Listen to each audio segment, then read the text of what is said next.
About the prostate gland in relationship to nutrition is that it is the gland that has the highest concentration of zinc. So the prostate has 100 times more concentration of zinc than your blood, because if you test your blood and it's normal with zinc, it might not tell you what's going on inside the prostate gland. So in this book, I want to mention a couple little points. He's talking about the relationship between a zinc deficiency and what happens with the prostate gland. It actually enlarges. There was a study done, and I will put some links down below, that shows a normal prostate, okay, and the level of zinc that's in it. It's like 744 micrograms.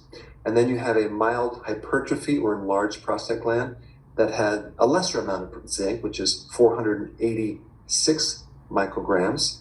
Then they tested people with chronic prostatitis, and that was at 470 micrograms. Now, remember, this is all compared to a normal prostate gland, which has 744 micrograms. And then he talks about prostate and the cancer related to zinc. Apparently, that level was actually, on average, 273 micrograms of zinc.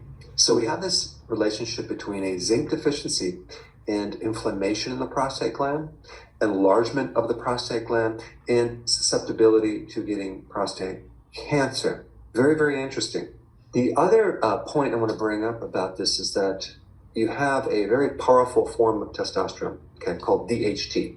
So testosterone can convert to DHT with a certain enzyme, okay, and that's called 5-alpha reductase.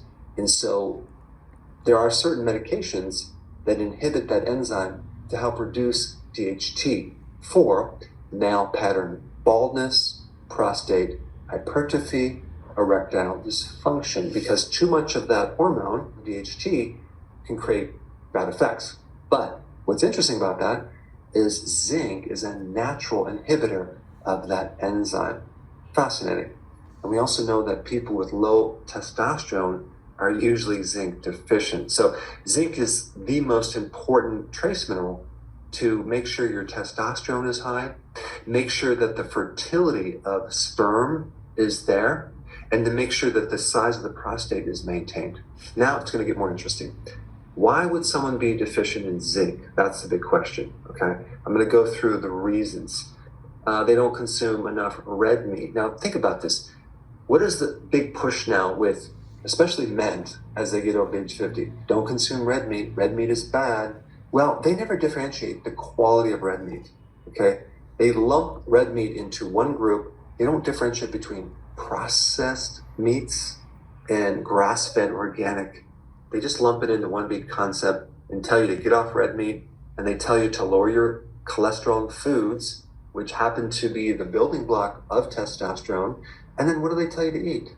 Eat plant-based. Make sure you're eating enough whole grains, which is loaded with phytic acid, probably the biggest thing that blocks your ability to absorb zinc. In fact, 2 billion people on this planet are deficient in zinc, probably because they're consuming too much cereal and too many grains, okay?